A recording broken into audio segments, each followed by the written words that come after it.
Have you ever wondered who's a better leader between Batman, Iron Man, Superman, Captain America, and why they are leaders? Have you ever wondered? I've been picking my brains last couple of days as to what makes them good leaders and why. So I had a bit of an interesting thought today. I was thinking about comic books and the leaders within the two main groups within the two most popular comics. So you got Marvel and DC. So DC would be the Justice League, Marvel would be the Avengers. The main leaders, they've kind of got two each. They've both got a gadget guy who would be Tony Stark and Bruce Wayne, or Iron Man and Batman. And then they've both got an enhanced bit of muscle in Superman and Captain America. So Captain America for Marvel, Superman for DC. So these are the leaders, the so-called leaders of the Justice League and the Avengers. And I want to look at. I thought it was fascinating when I broke it down. I did loads of research into their personality types. So I looked at first of all Captain America. So Captain America would be the muscle in the Avengers. So I looked at his, and he had one of the first ones was protective. He's very protective, um, and loyal, and that might have come from, I think in the films they kind of make out that it's because he used to be really small until he got the super soldier serum. But he's very protective and loyal. They've got brave, honest, and compassionate. They're the traits. I looked at quite a few different descriptions, and they're the traits which kept coming up the most. So honest and compassionate. These are the sort of things that you would expect from, I would say, from a leader, someone who cares about their team. They are brave in the face of danger. They're honest to everyone around them, loyal to everyone they're close to, and protective of everyone smaller. So yeah, that was Captain America. Then I looked at Superman. So Superman is the muscle in DC. Now this is quite interesting. So you've got Superman had idealism, which is a strong sense of justice. He had compassionate, humility, courage kept coming up, and loyal again. So Captain America and Superman both have, they're very loyal. One's got brave, the other's got courage, kept coming up. So courageous, brave, similar things. They both had compassionate. So they're both very caring. You've got humility for Superman, and you've got honesty for Captain America. Idealism, which is a sense of justice, and for Superman, and protective for Captain America. So they're quite similar, and they are the muscle within the groups. They are. I mean, it says brave for Captain America and courageous for Superman. I mean, I don't know what they've got to be brave and courageous about because they're pretty much indestructible, the pair of them. So can't be really that brave when you can't get hurt. But um, very similar personalities, which is interesting. Now here's where it gets even more interesting. So I looked up the two. Probably, I know they bicker between themselves, Superman and Batman, and also Captain America and Iron Man, so Tony Stark. I know they do bicker a bit. Here's what's super interesting. They are different. They are different. But if you look up the personality traits, I mean, Batman's a massive introvert. He keeps himself to himself, whereas Iron Man is incredibly arrogant. So there's a bit of a difference. Here's the thing though. It says they're both incredibly confident. They're both impatient. They're both very sarcastic. That kept coming up. They're both very sarcastic. But they're both very conscientious. So they got strong moral compass, both of them. So I found it fascinating that the two that had no real superpowers, both of their superpowers are that they're intelligent and they're rich. Neither of them have a natural enhancement. But the fascinating thing is, they're both arrogant, impatient, sarcastic,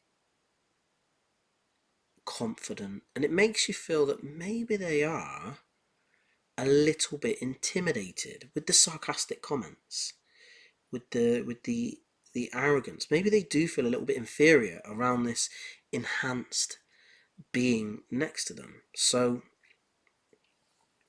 and I mean, they both care. At the end of the day, they're both conscientious. They both care about saving people, which is why they're both good. I mean, as Spider-Man says, or his uncle says, with great power comes great responsibility. If you've got all that power, you can very easily turn bad. And if you turn bad, you're just out for yourself. You're selfish. You've got no moral compass. It's very easy to do that when you have got more power than other people. It's very easy to bully. When you, it takes a certain fiber within certain people to, if they have the ability to manipulate, the ability to bully, the ability to hurt other people, you have to have a internal moral compass that says no, because there's no one that can hold you accountable, because you can do what you like. You imagine if the world decided to say, like I'll tell you a good example in the film, in the Superman the film, I think it's Man of Steel, when they let him put handcuffs on him, and they're like, "Why are you doing that?" And he said, "Because it makes them feel safe." He can see them behind the two-way mirror. You know, he's got these handcuffs on, and it's playing along.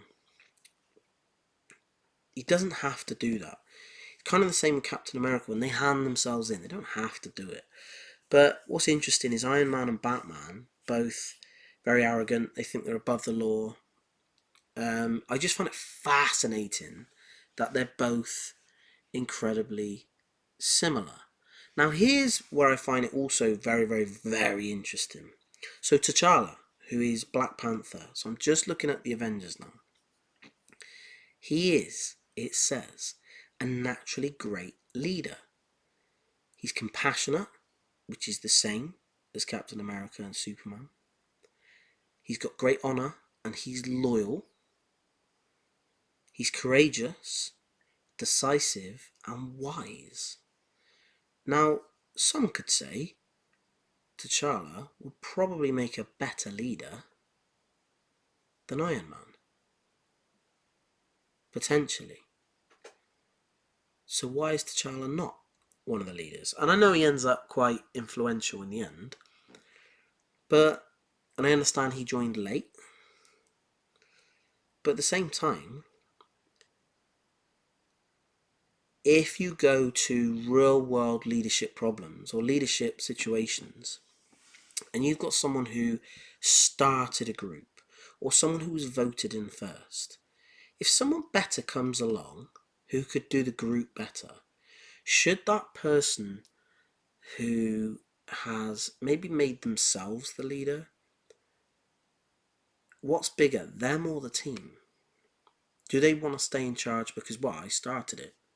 You know, I started the Avengers, so I want to be in charge, which is an Iron Man, Tony Stark sort of attitude. Or, we are here to do the right thing. He would be an incredibly good leader. He's a lot more level-headed than me. So maybe T'Challa should be in charge. Maybe he should be the shot caller. Maybe he should make the decisions. Him and Captain America, I mean, they're very similar though. So as I've said before, in if you look at parental leadership roles, so the leadership of a household, you do need a mum and a dad. You need those two separate.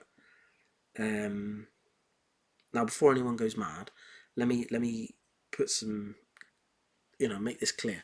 I'm not saying the enforcer has to be the dad. I'm not saying that the carer has to be the woman or the mum. I'm not saying that. But generally, the women are more compassionate and caring, maternal. That's the clues in the name. They're mothering, they're maternal.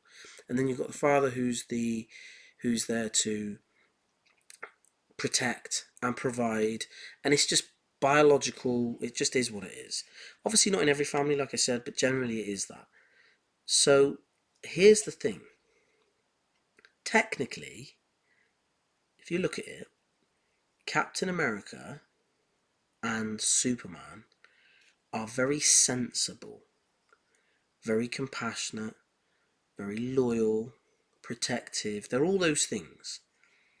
Now, they're sometimes very sensible and they make sensible decisions, but at other times, you need someone who's arrogant to kind of a bit reckless to get the job done. Another example would be if you look at the X-Men and you've got Scott, whatever his name is, Cyclops, I can't remember his name. So Cyclops is very sensible, bit boring, bit reserved. And then you've got Professor X. He's, again, very sensible. But then you've got Wolverine. And Wolverine's a little bit reckless. You need someone like him to get the job done. I mean, obviously, to an extreme, you'd say someone like Deadpool. He's just fucking out there. You need, I mean, if you've got someone like your anti-hero, so you've got your Frank Castle, he's a little bit out there. But like he says, he's there to do the jobs that someone like Daredevil won't do. Daredevil won't kill people. Sometimes that just needs to happen. Sometimes it's just, if you keep not killing people, they keep going back out on the street and doing the same thing. So sometimes you need someone to do that. But going back to my whole thing, maybe if you had a leader like T'Challa, things would work very well. The problem would be if you had Iron Man and Batman not as the leaders, they wouldn't be able to function within the team because they're both mavericks. They do what the fuck they like. So as they are, you could say they're in charge. You could also say that they're not even within the group. They just do what the fuck they like. They say stuff and they tell people to follow, and then those people just naturally follow. So if you've got Iron Man and Batman who decide to do something reckless, who's going to hold them accountable? No one.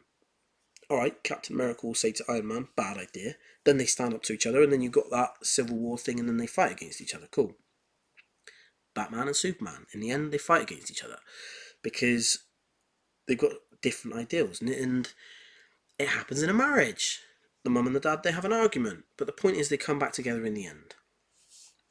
I do think someone like T'Challa is important in leading a kingdom. I don't think you could let Iron Man and Batman lead a kingdom, but it's a different thing. Leading a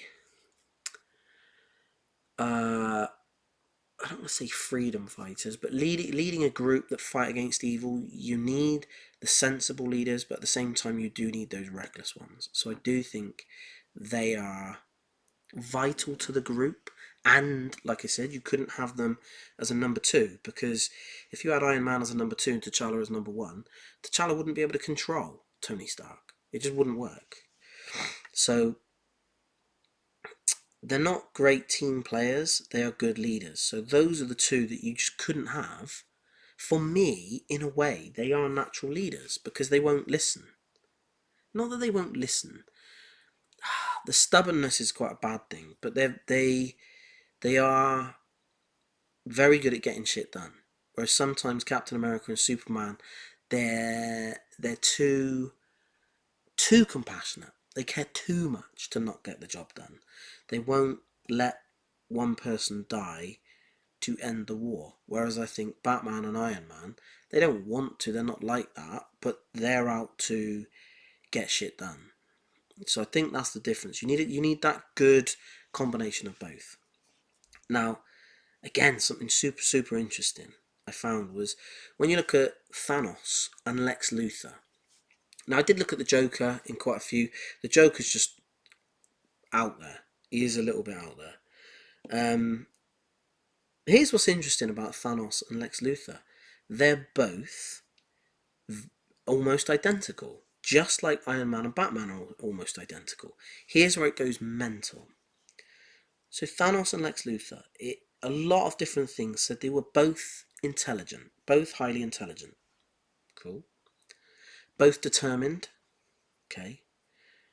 Both pragmatic, so they get shit done regardless. Both charismatic. And both arrogant. So one's DC, the other's Marvel, and you could say they were evil geniuses. Now, who's Lex Luthor's archenemy? Superman.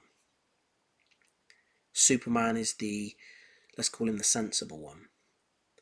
Thanos, I mean, I don't know directly which one was his archenemy, but if you said it was Captain America, that would be the same relationship. Here's what's funny.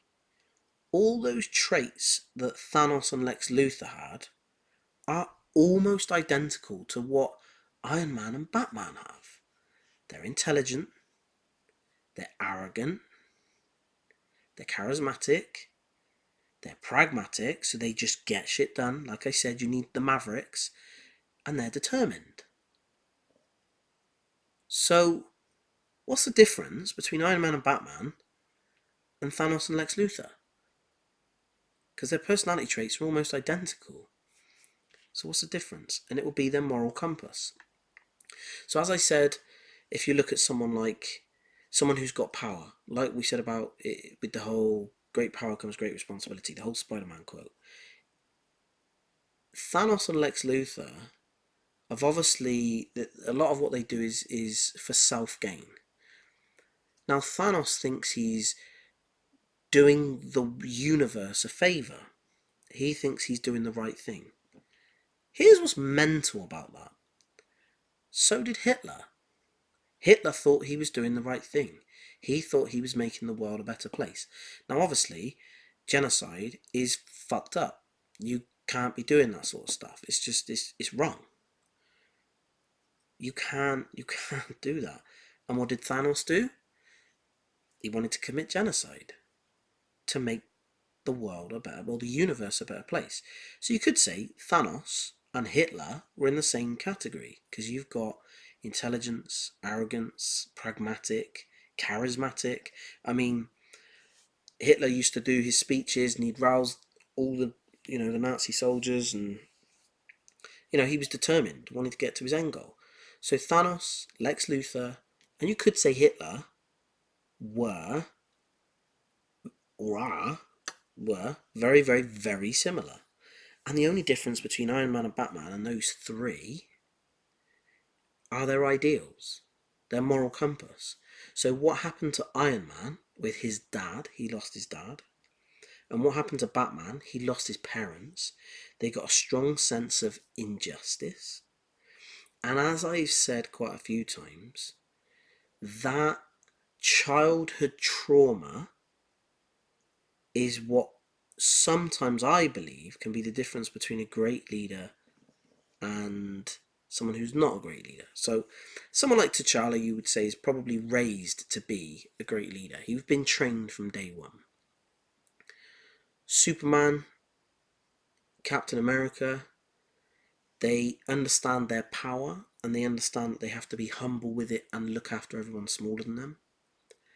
Iron Man and Batman both lost their parents, feel a big sense of injustice, want to make sure that no one else suffers the same. Thanos, Lex Luthor, and you could say, like I said, Hitler. Those three think that they are making the world a better place, but in their kind of image, their view, their, I don't know what you call it, vision, I suppose. So I found it super fascinating, the personality traits. Now I don't know if when these people, whoever made these comic book characters, thought about it at that sort of level. But what they've done is they've gone and created this fascinating relationship of two team leaders and both comics are almost identical. You've got one who is, like I said, the sensible one, the other one who's a bit of a maverick, and then you've got the, if you want to call them the main antagonists who are all a little bit loose in the head, but very, very similar to the Mavericks within the heroes. Now, if you look at the film Top Gun and you have Maverick, you would say Maverick is confident, arrogant, impatient, sarcastic, conscientious, intelligent, pragmatic, charismatic, determined. You would say he is exactly what Iron Man, Batman, Thanos, and Lex Luthor are as well. Now, here's what's interesting. Iron Man and Batman put themselves in charge. Thanos and Lex Luthor put themselves in charge. Maverick is in a situation where he has to get voted, or not voted, but the people above him have to choose to promote him. Now, if you look at different types of leadership, you've got people who are voted up by their peers. So if you've got a vote in the village and they want to vote who's in charge, your peers are voting for who they think. Then you've got a promotional scenario. So who within a company, the people above are picking someone from below. Generally someone who's not going to threaten them. Someone who's going to make their life easy. So maybe not the best person for the job. It might just be someone they're not intimidated by. So Iron Man and Batman, if they had to work their way up through the ranks, they probably never, ever, ever would have been promoted.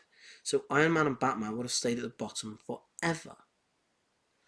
That I find fascinating. Because as a leader within a leadership environment,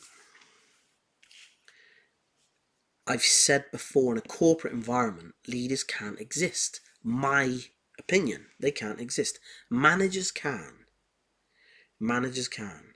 People who ultimately will be subordinate and submissive, and they will follow instruction.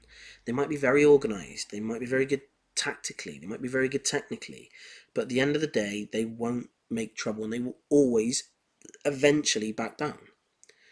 Whereas the Mavericks, who get shit done and they're pragmatic, they would never get promoted, because there will come a day they will piss everyone off and then they won't get promoted. So that is fascinating to me, because Iron Man and Batman, ultimately, my opinion, are probably the reason why most of the battles they have, they win.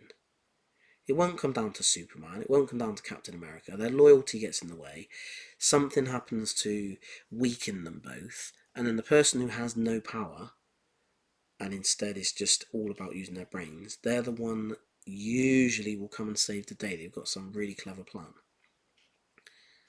But they won't get promoted into that position. They won't get promoted into a leadership position. Like Maverick stayed in Top Gun. Maverick stayed at a lowly position for a long time. You look at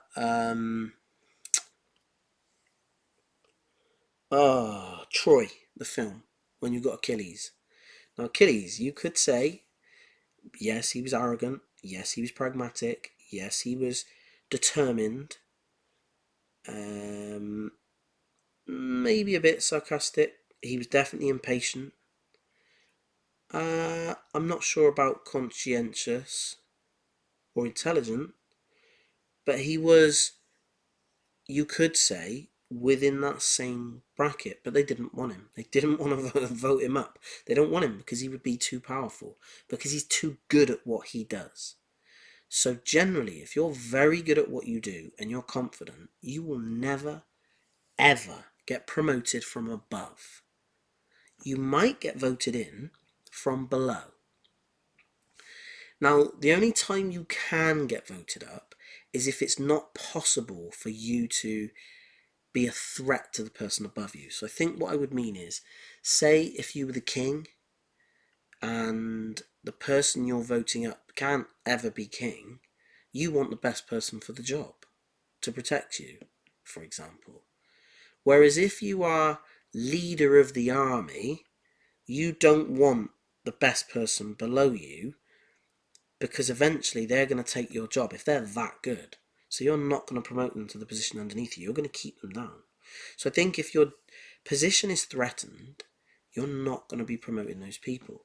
Now I wonder if that has anything to do with why T'Challa wasn't ever promoted. Because T'Challa, he would. I mean, there's already a Captain America, and T'Challa's kind of very, very, very similar. But are they going to allow him to take a leadership role? No, they're not, because he'd probably be too good at it. So I do find that very, very interesting. Anyway, I'm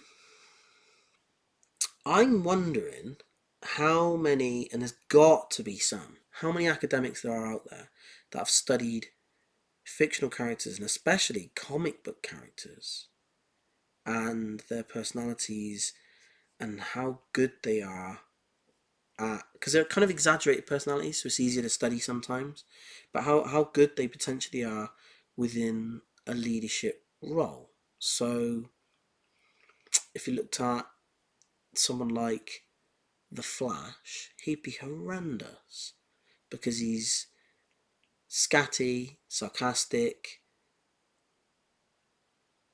not very sensible, maybe not the brightest either, probably not that charismatic. Is he brave? Yeah, but you probably wouldn't want him. You want someone with a bit more composure, like T'Challa. Like I said, um, if you notice in all of if you look at the animated cartoons, Batman, Superman, they speak very slowly, very, very slowly. The ones in charge, there's a lot of composure there, a lot of composure. T'Challa speaks with a lot of composure. Captain America speaks with a lot of composure.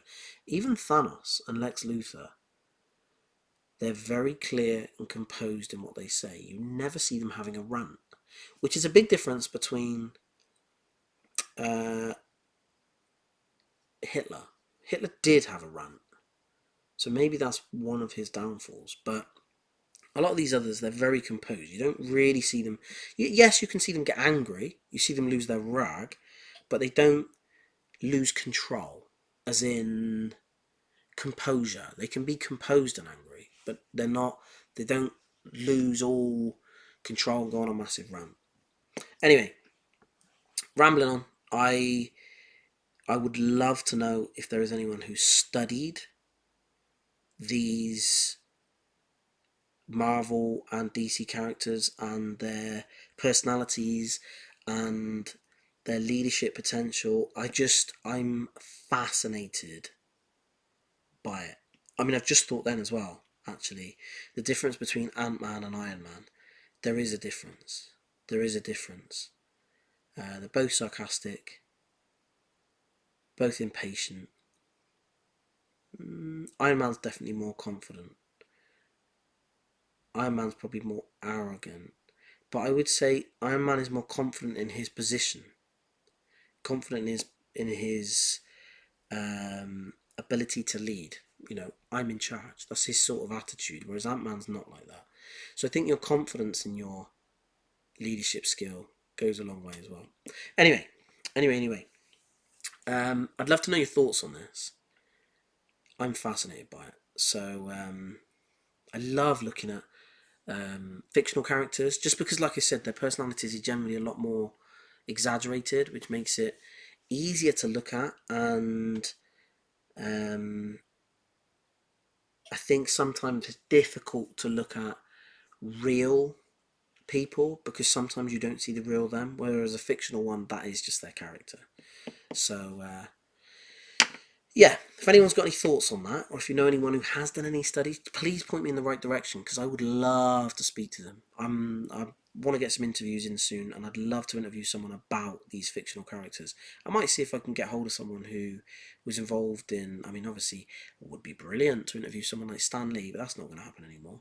So yeah, I'd love to speak to someone who knows a bit more about this, to be honest, who studied the personality traits of these comic book characters and just fictional characters in general. I mean, I'd love to pick apart something like Lord of the Rings as well and their personality traits. I just find that fascinating. So, yeah, hope you've enjoyed it. Let me know what you think. If there's anything you'd like me to look at, to read, anything you think might help towards leadership, then yeah, give me just send me a message. If there's anyone you think I should speak to, let me know. And yeah, keep listening. Please pass the message on. I need your help. I need your help in getting to the end of these studies. Like, if you don't know, I want to study my PhD. I want to start my PhD probably next year or this year in leadership, philosophy of leadership, study of leadership. I just want to break it apart. I want to crack the code. I want to figure it out. I want to see what makes a great leader, what doesn't.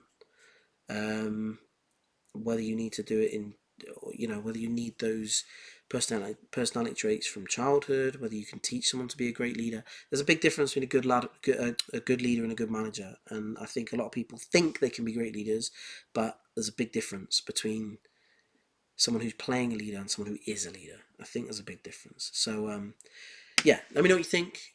Thank you for listening, and yeah, I'll speak to you again soon. Thank you.